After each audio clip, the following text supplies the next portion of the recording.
So I was sitting on the internet looking for something to get angry at when all of a sudden, as if to grant my wish, somebody sent me this video of a debate of Lauren Southern and Counterpoints. I know his name is Connor, but I'm pretty sure it's Counterpoints, debating a couple of crime deniers. And they touched on so many myths and misconceptions that I decided to refine it, distill it, serve it up to you as an amazing video response, and basically a disassembly of common crime denier tactics. It's going to be amazing. It's going to be beautiful. It's gonna be noble. It's gonna be gold. Oh my god, we're doing the noble gold thing, but there's a giant coin involved. Don't worry about it. Roll the ad. Have you guys ever heard of shrinkflation? Gentlemen, ladies. Well, shrinkflation is the concept of items getting slightly smaller, yet the price remaining the same. And we see this with candy bars, hamburgers, and all over the place. Yet our government insists that inflation is perfectly under control. They also say that it's temporary. It's temporary and under control. Which one is it? Do you guys really buy that? Do you guys not see what's going on? This is just inflation via backdoor. You're supposed to not notice it because your currency's being devalued before your very eyes.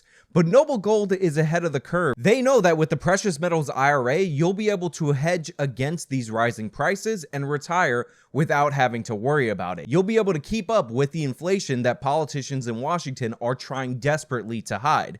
And just to get you started, as a special thank you for starting a Noble Gold IRA this month, they will be gifting you a 5-ounce silver bullion coin, which is a giant quarter. Now, you guys get the theme, shrinkflation, giant quarter. This thing is awesome. It's heavy. I love it. I'm so glad that they sent it to me. And you should definitely get on board, hedge against inflation, get yourself one of these ridiculous oversized 5-ounce silver coins by going to my special affiliate link at noblegoldinvestments.com, pinned in the comment and in the top of the description, or you can call them at 877-646-5347. That's 877-646-5347. So the debate that we're going to be talking about is this 2-on-2 between Lauren, Connor, this guy, and wait for it, this guy. And might you think that it's a little unprofessional for me to not have remembered or written down either of these two people's names? Yeah, but here's the thing. Their arguments are so generic and so common in crime denial circles that why would I even bother to remember their names, because they're just generic points vomited up by these type of people all the time. And the debate was about systemic racism in policing and all kinds of questionable issues. But what I really want to get into is the numbers that were being presented by the left side, because although I do think that Lauren did a good job and Connor did a good job, even though he didn't talk that much, even though I found this video on his channel, it was this weird thing where most of the debate was between these two and this guy interjecting, and then Connor put a phone on his head for some reason. And yes, there is a reason, and I know the reason, but I'm just not going to share it with you. But what I really want to zero in on is the things that were not easily debunkable at the time if you were not familiar with it. And this is namely the Department of Justice report on the Ferguson police, not the Michael Brown report that was released the same day, but on the Ferguson Police Department, because this was cited and used in ways that are so alien, ridiculous, and inappropriate that we just have to go through them. Racism exists, it's real, but when it comes to questions, particularly around policing, when it comes to questions around how police treat different racial groups and the justice system, I think a lot of the data around that is improperly analyzed and exaggerated for political motivations, and it comes down to a God of the racism argument, or racism of the gap argument. So instead of just, analyzing the data further and seeing why these gaps between ethnic groups exist in certain areas, such as police shootings or how they're treated in the criminal justice system, people want to, and usually do, just fill that gap with racism. And I do think there needs to be a much deeper conversation about that and where these gaps come from. And by filling it with possibly the wrong explanation, we're not actually solving any problems, and we are making the world a worse place because we're never actually getting to the core or the root what is causing these gaps and what is causing what a lot of people would perceive as injustices. Now, the reason I played the racism of the gaps clip just now is because it just goes to show you how far things go beyond the original person that came up with it. Racism of the gaps was developed by Devin Tracy. It is a play on the God of the Gaps argument, and Lauren Southern is identifying what these people are about to do before they do it using this terminology that just fits really well with what we're talking about. Because the entirety of this guy's argument about the Ferguson police is reliant on this racism of the gaps. And the report itself, the Department of Justice report, is also reliant on the racism of the gaps. And this is what we're going to go through, dissect, intersect, another word that ends with sect, and yeah, play the clip. There was a Ferguson police investigation by the Department of Justice starting in 2015, ending during Trump's administration in 2017. It found almost identical findings. Ferguson's approach to law enforcement both reflects and reinforces racial bias, including stereotyping. The harms of Ferguson's police and court practices are borne disproportionately by African Americans, and there is evidence that this is due in part to intentional discrimination on the basis of race. And then here's where the numbers start coming in. Ferguson's law enforcement practices overwhelmingly impact African Americans. Data collected by the Ferguson Police Department from 2012 to 2014 show that African Americans account for 85% of vehicle stops, 90% of citations, and 93% of arrests made by FPD officers, despite comprising only 67% of Ferguson's population. So right here, we have an assertion from the Department of Justice report about how there were disproportionate stops. Ferguson only is 67% black, yet certain tickets went 85% or 90% to black people. Therefore, that gap needs to be filled with racism, and the DOJ did its job in claiming that this was racism. However, I have a few questions, a few refutations of this ridiculous assertion. First and foremost, when was Ferguson an island? When were the people who lived in Ferguson the only people who were driving into Ferguson? Because that's not how a small town outside of St. Louis tends to work. The idea that just because more people were ticketed than the people that show up on the census report, that somehow equals racism or discrimination is patently absurd.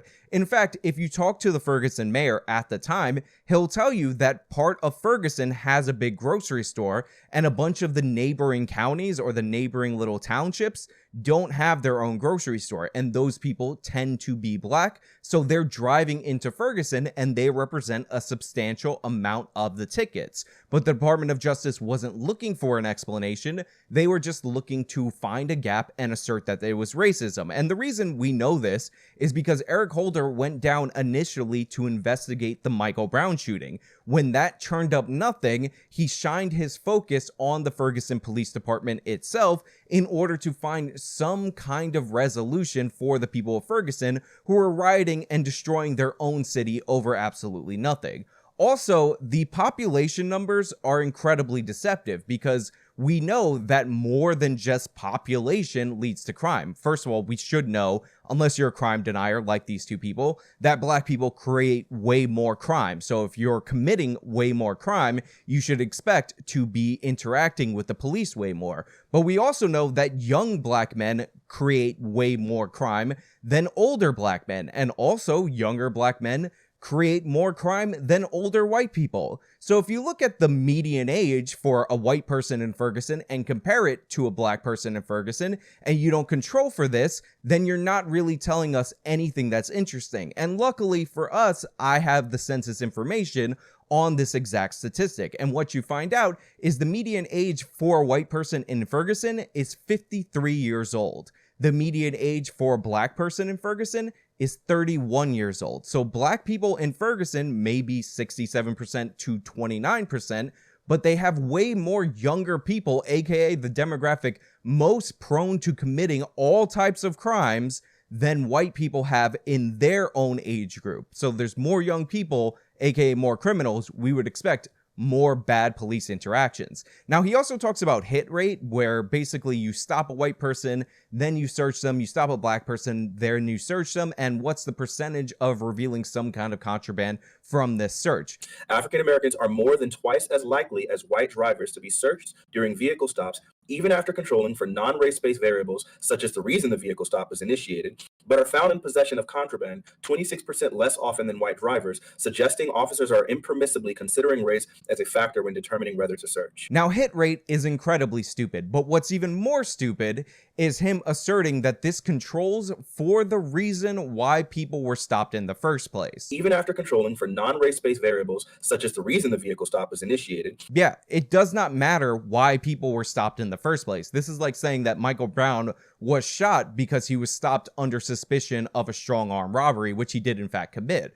That wasn't why Michael Brown was shot. The fact that he punched Officer Darren Wilson, went for his gun, which is indicated by the thermal burns on his hand that only occur when you're inches away from the gun, then fled, then was charging Officer Wilson before he was ultimately killed. These are all more important factors than whether or not Michael Brown was initially being stopped for a strong arm robbery, which he did in fact commit. So the stop controlling thing, completely irrelevant and totally garbage. What you need to control for is whether or not these searches were consented to or not consented to. And the reason why this is incredibly important is because if white people refuse searches more, that means every search of a white person is more likely to have probable cause. And we know when you have probable cause to search a vehicle, your chances of yielding something with that search go up dramatically. There's no information in the Department of Justice report about this because they didn't control for this, because they were looking for racism of the gaps kind of argument. Also, and this is incredibly important, this doesn't factor in the role that CompStat plays in crime and policing. Now, CompStat is a very simple concept, and the best way to describe it is you're mapping crime geographically, and then you send officers and patrols to the areas that have more crime. Black people commit way more crime than white people. It's not even close. Their homicide rate is 6 times the homicide rate of white people. If you adjust for age, it's 5 times the rate of white people. It is significant. Obviously, you're going to direct resources to areas where there's more crime, or at least if you're logical in any way and not a complete doofus.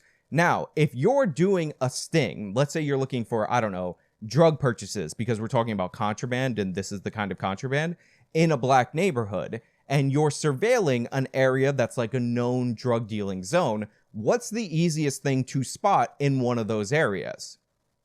Obviously, it would be a white person who doesn't live there that is there to buy drugs. So yeah, if you have an operation targeted to a black area and there's normal residents that live in that black area that have nothing to do with the drug dealing, you're probably going to get a lower hit rate when you pull over people under the suspicion of leaving that area. And since you need a justification to pull somebody over, you're really following people from that area until they commit a violation so that you can pull them over. This is why controlling for the reason they were pulled over is meaningless and likely to produce counter results. So hit rate is not a relevant measure of whether or not this policy is racially biased. Now, I would normally be pointing to the crime statistics in the city of Ferguson in order to buttress my points, but one of the problems with the crime statistics in the city of Ferguson is that they're really bad. And I don't mean they're really bad as in there's a ton of crime and it's really awful. I mean, they're really bad because we measure crime per 100,000 people, and there's 20,000 people that live in the city of Ferguson. So if you look at their homicide rate, it fluctuates dramatically year to year, even though the raw number of murders are only fluctuating by 1 or 2 people. If you have 20,000 people and you're measuring homicide by per 100,000, 1 murder equals 5 murders there. You understand how this works. But one of the things I want to point to is that Ferguson is 19 minutes from St. Louis, and East St. Louis specifically. St. Louis is always competing for the murder capital of the United States of America. It's one of the most dangerous cities in the country, and their homicide rate is through the roof. That's what we're measuring when we're measuring the danger of that city. And largely, the participants in those homicides tend to be black males, and the victims also tend to be black. So the idea that in this much larger city that is known for its ridiculous level of homicide and violence, that we wouldn't be able to carry over some of those demographic trends from an area that's generally within the metropolitan area is ridiculous. So we know that black people commit more crime. Even by the Ferguson rudimentary numbers, we know that they commit more crime. and we shouldn't be surprised to see this represented in police activity. It says in every canine bite incident for which racial information is available, the person bitten was African American. City officials have frequently asserted that the harsh and disparate results of Ferguson's law enforcement system. Whoa, wait, are you saying the dogs are racist? Okay, what year was this study again? I need to know the year. 15. I need to know what study this is so I can look at it, because, and I need the audience to understand. It's linked. Okay, I need the audience to understand. Percentages are a terrible way to observe data. So if you're in a town and you have 0 murders one year, and then you have 2 murders that happen over a year span in your town the next year, they're going to say on the news, we've had a 200% increase in murders, and all of the murders are against white people. So let's say 2 white people got murdered. 200%. No, it's important, because we need to actually look at the effect size of what racial bias was there. We need to see the difference. We need to see the population size. We need to see the effect size is what is important in data, not the percentage. What you're saying. Before you continue to posture, let me make sure that you understand here. Now, this is why I like Lauren Southern, because she's thinking as information is being sent to her. And she, like me, when I covered the 100% of dog bites against suspects were done to black suspects, thought that that was a little odd, a little strange, and she starts asking for the raw number of dog bites on those suspects. By the way, if you like the idea of me having a conversation with Lauren Southern, that's actually going to happen September 2nd on this channel and on her Twitch channel at 3 p.m. Eastern, 6 p.m. Pacific Standard Time. Don't pretend I didn't mess that time zone up. So definitely tune in, check that out. But she's 100% right to zero in on this, because as we discussed on this channel before, this was 14 dog bites. 14 dog bites over a 3-year period. If we round it up and we're generous, that's 5 dog bites a year.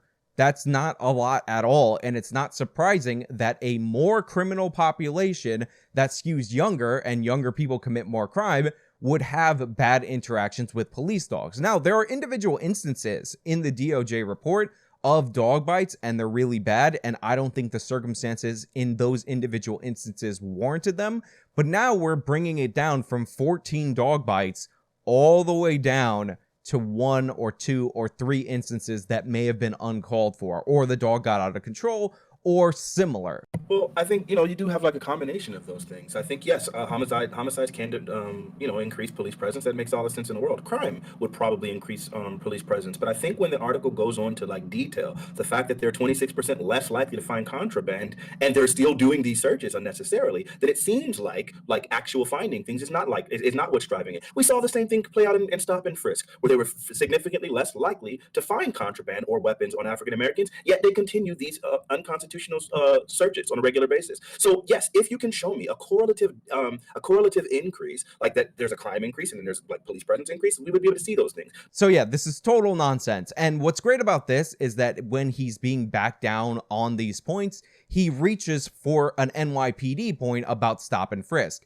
And he talks about how there's no connection between the crime statistics and the level of stops under stop and frisk. And then he mentions the hit rate because, again, I don't know where this hit rate idea comes from. Maybe it comes from the reporting, but the stop and frisk program was never measured in terms of hit rate. Stop and frisk was about shootings and illegal guns. And the peak of minority stops, blacks and Hispanics under stop and frisk, was about 84% in a single year. The minimum amount of suspects that were involved in shootings in the last 20 years by NYPD crime data was 94% black or Hispanic. Find me a year in the NYPD stats where it's less than 94%, and many years it was upwards of 97%. So black people and Hispanic people were under-targeted by the stop and frisk program. Also, we don't have to guess or speculate or even think about whether or not the hit rate was the defining factor of success under stop and frisk. Bloomberg is the one who expanded the program significantly to points that I have a lot of problems with, but we can get into and I have gotten into another time. And Bloomberg talks about what the point of stop and frisk program was and why he implemented it in the way that he implemented it. Your murderers and murder victims fit in one MO. You can just take the description, Xerox it, and pass it out to all the cops. They are male minorities, 15 to 25. That's true in New York, it's true in virtually every city. And that's where the real crime is. You've got to get the guns out of the hands of the people that get killed. So you want to spend the money for a lot of cops in the street, put those cops where the crime is, which means in the minority neighborhoods. So this is one of the unintended consequences is people say, oh my God, you are arresting kids for marijuana, they're all minorities. Yes, that's true. Why? Because we put all the cops in minority neighborhoods. Yes, that's true. Why we do it? Because that's where all the crime is. And the way you get the guns out of the kids' hands is to throw them against the wall and frisk them. And then they say, oh, I don't want that, I don't want to get caught, so they don't bring the gun.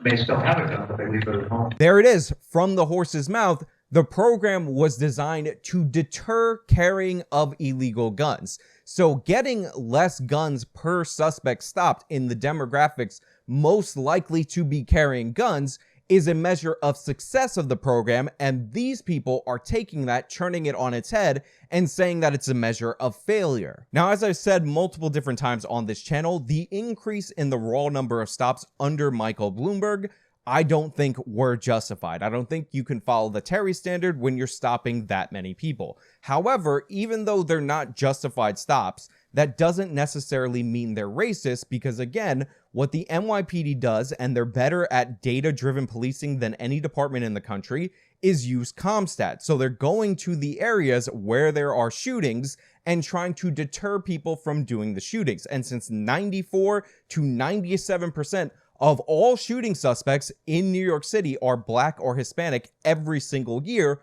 of course, you're going to send the patrols to Black and Hispanic areas. And since Black people shoot even more than Hispanics in New York City, of course, you're going to send them to more Black areas over the Hispanic areas. This all makes perfect sense. Now, the stops, as I said, pissed a lot of people off. They were writing a lot of people tickets, and I think it was not worth it because we didn't see the deterrence and the decrease in shootings despite the program expanding a lot. There's an effective sweet spot that I think we found somewhere between the first years of Bloomberg and the last years of Giuliani that we really need to zero in on, and we have to measure the program based on, what it's actually intended to be measured on to determine whether or not it was a success. But yeah, the crime statistics that drive it, shootings, overwhelmingly, undeniably, year after year, Black and Hispanics represent the overwhelming majority of the shooting suspects. Totally wrong on that, total lie by this guy on that, and absolutely nonsensical. Lauren, are you familiar with the Nature study that draws comparisons between the arrest rates of Black and white drivers during nighttime and during daytime, when it's possible for the police officer to discern the race of the driver of the given vehicle? No. Okay, so what the study, I will link it to you in just a minute. What the study basically comes down to is that when it is bright outside and the police officers are able to discern the race of the driver, there is a very large discrepancy between the pullover rate of Black and white Americans. Obviously more Black Americans are pulled over, but upon nighttime, when it becomes harder for police officers to discern the race of the drivers, that discrepancy shrinks massively. Now, the next thing they try to get into and argue over is traffic stops. Traffic stops, traffic stops, traffic stops. And as I pointed out multiple different times on this channel, the traffic stop data that they are using was not intended in any way, shape, or form to show what they are claiming it's showing. What they say is that Black people are less likely to be stopped at night versus the daytime. Therefore, this is based on the cops seeing that they're Black, therefore racism. But here's the thing, the data only includes people who were actually stopped. We don't have any data at all about the percentage of Black people who are on the road. And by the way, the disparity is 5 to 10%. So it's not this dramatic disparity in Blacks daytime versus nighttime. And since we know that statistically Blacks and whites behave significantly differently from one another, it's not too crazy to think that the difference of 5 to 10% day versus night could be just due to the fact that 5 to 10% more or less Black people are driving at the time periods of the nighttime. This is not controlled for in this study. And if you say it's impossible to do that, if you say that I'm asking for data that just doesn't exist, you're 100% wrong. Because in New Jersey, they actually had a consent decree in the 1990s that reviewed this very specific thing.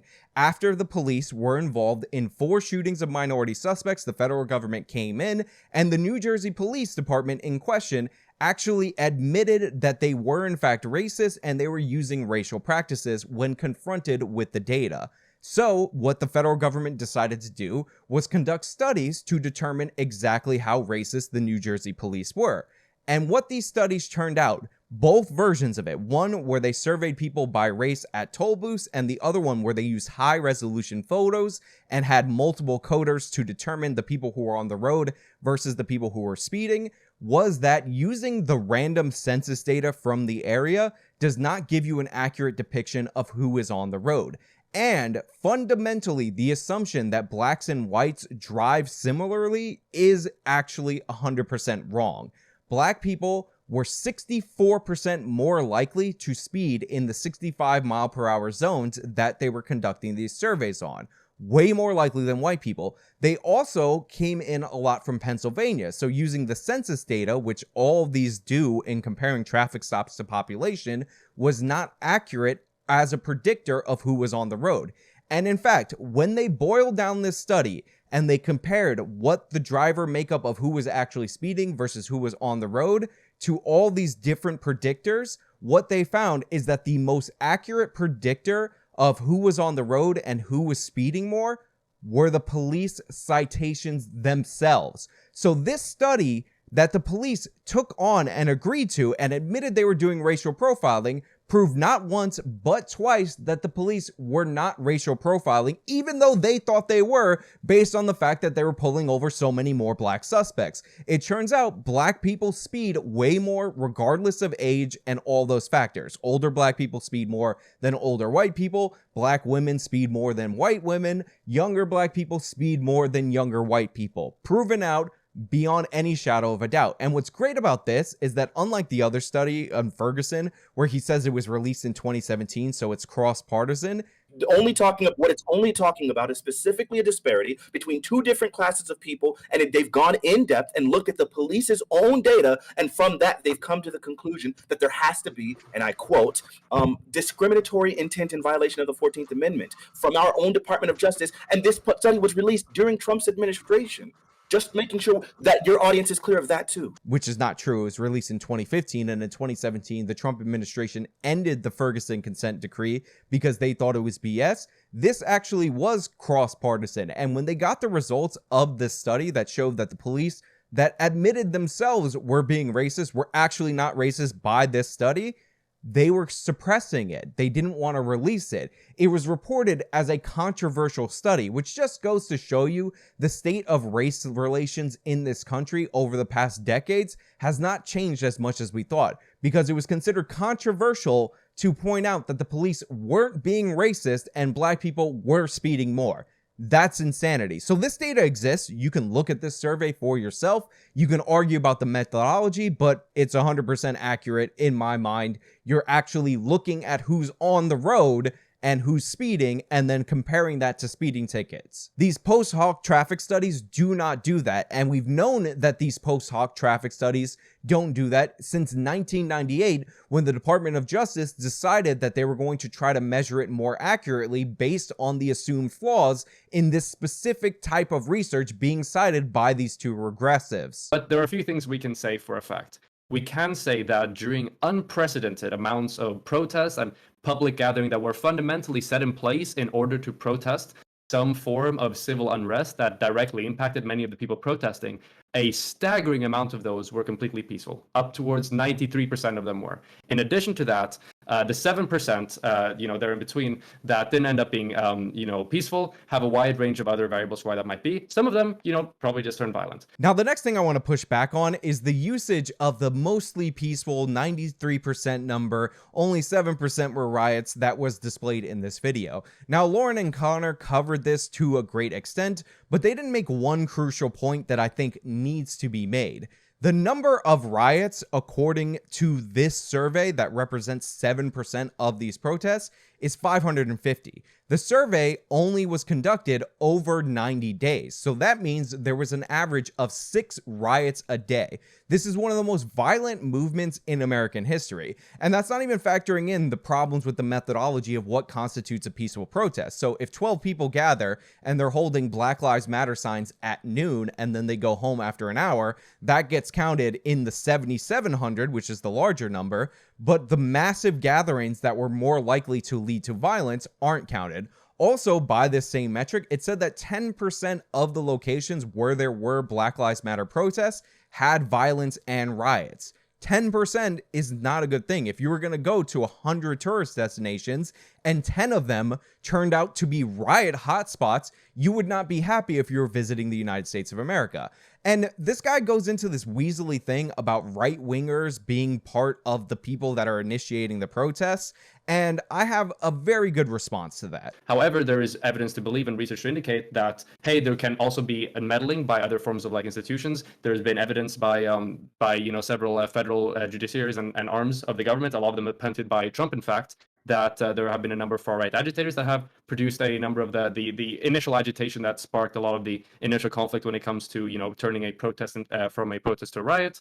In addition to that, there's also probably some percentage of them that are cringy white Antifa kids. So first of all, they cite nothing at all to back this up. They quote people on 4chan talking about conservatives going in there and shooting down the crowd with machine guns. But the FBI reports did warn that people associated with a far-right social media group had called for far-right provocateurs to attack federal agents and use automatic weapons against protesters. Politico also reported on Monday that a Department of Homeland Security intelligence note warned law enforcement officials that a white supremacist channel on the encrypted messaging app Telegram encouraged its followers to incite violence to start a race war during the protests. Citing the FBI, they said that 2 days after Floyd's death, the channel incited followers to engage in violence and start the boogaloo, a term used by some violent extremists to refer to the start of the Second Civil War by shooting in a crowd. One of the messages in the channel called for potential shooters to frame the crowd around you for the violence, the note said, according to Politico. On May 29th, the note said suspected anarchists, extremists, and militia extremists allegedly planned to storm and burn the Minnesota state capitol. This never happened. So the idea that somebody online suggested something, therefore a significant portion of the riots were caused by right-wingers, is absolutely insane, and they were mocked for asserting that. But I need some proof, and I need the number to be significant, because remember, 550 riots, 6 riots a day, 6 Black Lives Matter riots a day, was not considered significant by this Swede who's watching it from way over the pond. So I'm going to need something that shows that of the riots, a significant number of them were started by right-wingers, and that number is 44 out of the 550. And the way I arrived at that number, since 7% is insignificant, even though it's 550 riots that cost $2 billion worth of damage in the United States of America, which is horrific, that's insignificant, so I need 8%. 8% of the 550 would be 44. So when this guy has proof that 8%, 44 of the riots, were started off by right-wingers, then I'll come talk to him. Then I'll take him seriously, because he said 7%, 550 riots, not significant based on this mostly peaceful thing. Again, by the way, that was only over the 90-day period from like the 29th of May to something like the 28th of August or something like that. I'll link it in the description so you guys can look it over for yourself. Absolutely absurd and ridiculous. Every time they use that 7% number, you need to point out that it's 550 riots over a 90-day period, which is more than 6 riots a day. And if you want another analogy, I'm a huge baseball fan. There's 162 games in the Major League Baseball season, 30 teams, so that would lead us to 2,430 games per season. If 7% of those games devolved into riots, that would be 170 baseball games spread out over 6 months, not even over 3 months like the Black Lives Matter survey covers.